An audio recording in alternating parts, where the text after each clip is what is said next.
Coucou tout le monde, j'espère que vous allez bien. Je vous retrouve aujourd'hui dans une vidéo pour vous présenter ma pile halloweenesque. Donc c'est la pile qui me tiendra compagnie du 1er au 31 octobre 2017. Donc dans cette pile à lire, il y a, comme d'habitude vous le savez, pas mal de romans. Mais il y a surtout 6 romans que je dois absolument lire au mois d'octobre. Tout simplement parce que c'est les livres imposés par ma chérie qui a pioché dans ma pile à lire. Et m'a choisi donc ces titres-là qui devront impérativement être lus au 31 octobre à minuit. Donc je vous les présente d'abord et après je vous présenterai les autres qui peuvent être parfaits pour la saison d'Halloween aussi. Donc on a tout d'abord le livre des étoiles, le tome 1, Kader le sorcier d'Eric Lhomme chez Folio Junior. Donc comme vous pouvez le voir, c'est une très vieille édition un peu esquintée, mais bon c'est pas grave, il est assez court puisqu'il fait... On sent le carnet de je sais pas quoi là. Il fait 259 pages et c'est quand même écrit assez court. Ensuite, pour poursuivre une série, on a Le Manoir, le cycle 1, tome 2, Cléa et la porte des fantômes d'Evelyne Brissou-Pellène, publié chez Bayard. Donc voilà. Et j'aime bien les résumer parce que vous avez à chaque fois 3 lignes. Là c'est écrit frémissez, vous n'êtes pas au bout de vos surprises. Pareil, hein, une police d'écriture très grosse. Et il fait... 387 pages, donc ça devrait se lire quand même très vite. Ensuite, un tome 2 pour continuer la série. Il s'agit de Elvira Time, donc la saison 2 de Mathieu Guibé et des dessins de Diane Osdamar, publiés aux éditions du Chat Noir. En plus, le tome 3 sort en octobre, donc c'est parfait. Il fait 218 pages, c'est écrit gros, c'est écrit aéré. Et avec Elvira, on est sûr de passer un bon moment. Ensuite, une suite et fin de série, il s'agit de Filles des Cauchemars, le tome 2, L'Ordre de la Dague Noire de Kender et Black, publié chez Hachette Black Moon. Donc voilà, donc j'avais lu le premier, que j'avais bien aimé dans son ensemble, et qui me faisait... J'avais l'impression de voir un épisode de Supernatural en fait, en livre. Et ça m'avait un peu gênée par moments. Donc il n'y a que 2 tomes, il fait 364 pages. C'est du Hachette, mais ça se lit quand même relativement vite, donc comme ça je finirai une série. Donc ça m'en fait quand même poursuivre déjà 2, en démarrer une, en terminer une. Je recommence une nouvelle. Un livre qui a rejoint ma pile à lire il n'y a pas très longtemps. Il s'agit de ADN Vampire, le tome 1 de Elodie Loche ou Locke Béatrix, je ne sais pas comment on dit, aux éditions du Le Gâteau sur la cerise. Donc voilà. Donc c'est le premier tome, il est relativement court. Bon, ça c'est un extrait de l'autre roman justement. Et donc il y a 367 pages, sachant que c'est écrit en mauve et que c'est quand même écrit super aéré. Et en plus c'est un format, si on prend par rapport à un livre de chez Hachette, qui est quand même beaucoup moins haut, un peu plus large mais beaucoup moins haut. C'est beaucoup plus espacé, donc ça devrait... quand même très vite se lire, et puis il me tente beaucoup, donc ce sera l'occasion jamais de le sortir. Et un livre qui va être juste parfait pour Halloween, donc je pense d'ailleurs que je vais me le garder vraiment pour les jours à l'approche d'Halloween. Peut-être même le commencer qu'1 ou 2 jours avant. Voilà. Il s'agit de Remember de Welsar, publié chez l'Humaine Édition. Donc... ça parle de légendes urbaines, de boucles temporelles et chasse au trésor macabre. Bienvenue dans le cauchemar sans fin de la Rouge Sang. Et j'avais entendu dire que si on était un peu flippette, c'était le genre de livre qu'il fallait pas lire quand on était seul chez soi. Alors moi j'aime bien tout ce qui est horreur, etc. Donc ça ne me pose absolument aucun problème. Et il me tarde de le découvrir et de voir s'il est vraiment si flippant que ça en fait. Et on a même une postface, et du coup il fait combien de pages ? Ah oui, il fait quand même 529 pages, c'est quand même une belle bricasse.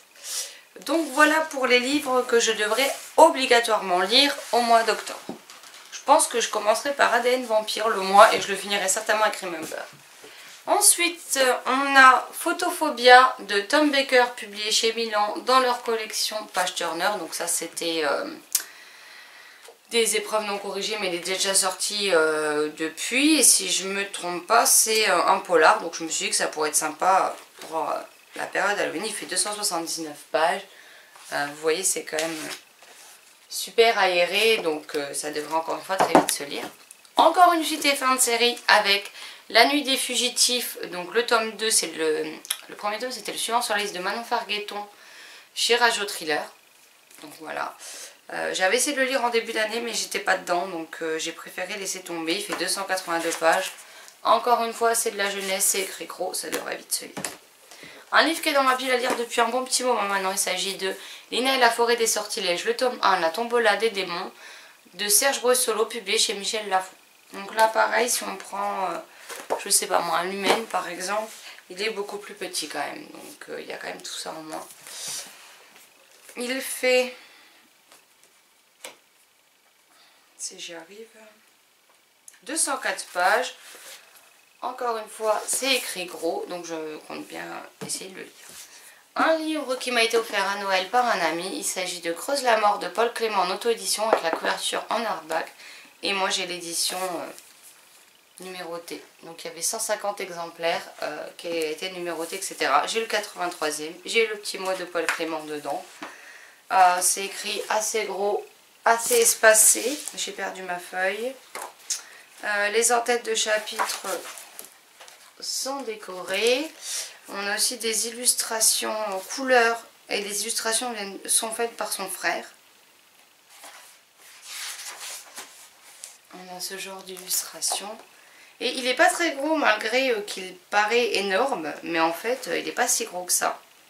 Puisqu'il fait 350 pages. Donc quelque chose de bien correct, même si vu comme ça, mais le papier est assez épais. Donc c'est peut-être pour ça qu'il paraît aussi gros. Je ramasse juste mon papier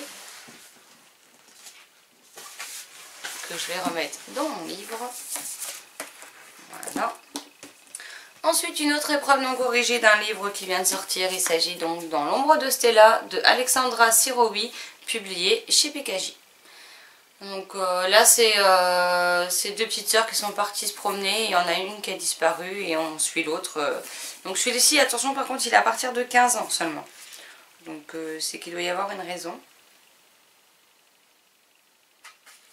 Alors ça, c'est un extrait du prochain roman de l'auteur à paraître en 2018. Donc ça enlève un certain nombre de pages.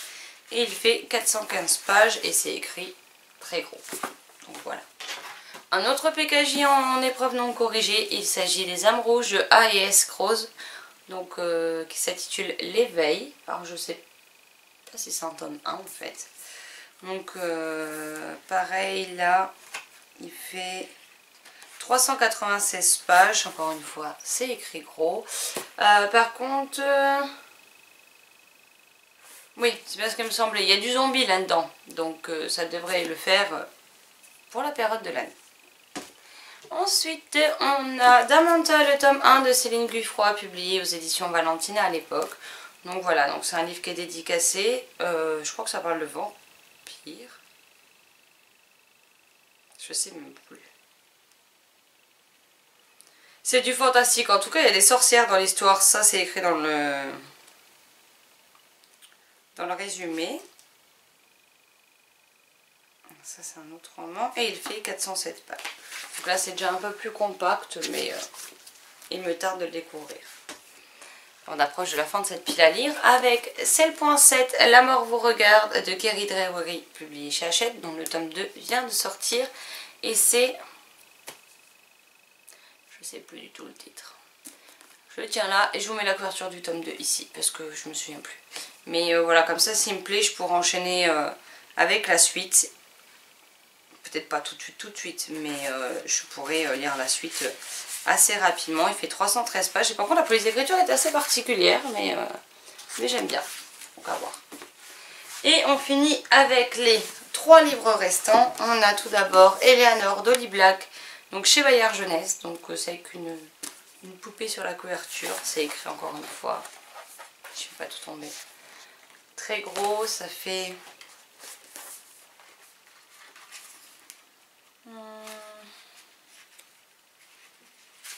il fait... non, ça c'est les remerciements. Il fait 274 pages. Ensuite, on a Les Revenants, le tome 1 d'Amy Plume, Plus encore que la vie, publié chez Milan dans leur ancienne collection Macadam. Donc là, il fait... C'est pareil, il y a toujours des extraits à la fin. Il fait 338 pages. Donc voilà, à voir ce que ça donne. Mais j'en ai entendu beaucoup de bien de cette série. Et puis j'ai trop tard de m'appeler à lire depuis un moment. Et le dernier qui est le livre d'une auteure chouchoute. Il s'agit de Rebecca King, le tome 2. Donc Pacte de sang de Cassandra O'Donnell, publié chez J'ai lu. Et celui-ci fait... Ah oui, quand même. Bon. Il fait 575 pages. Heureusement que c'est du Cassandra O'Donnell et que ça se bouffe en deux, hein, parce que il est quand même bien épais celui-là. Alors par contre, à tous ceux qui se disent que le tome 6 de Rebecca King est beaucoup plus court, c'est un effet d'optique. Je m'explique.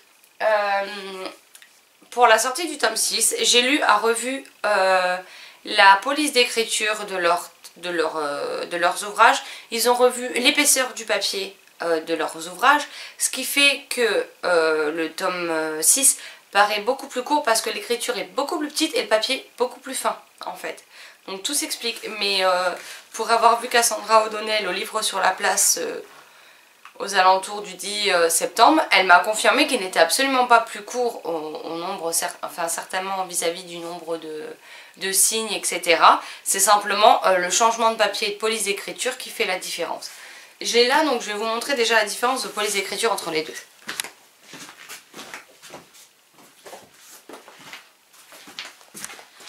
Donc il y a quand même un sacré écart entre les polices d'écriture des deux tomes. Si j'arrive à prendre les deux en même temps, ce serait bien sans les casser. Regardez, alors ça c'est les tomes précédents.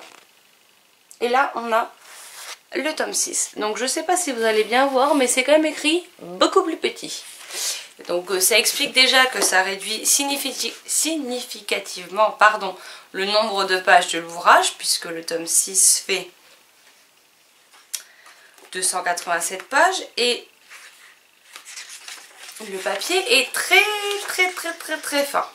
Donc voilà, le papier de ceux-là était quand même plus épais, donc ça explique que on a des différences d'ouvrage comme ceci. J'espère au moins que le format est le même.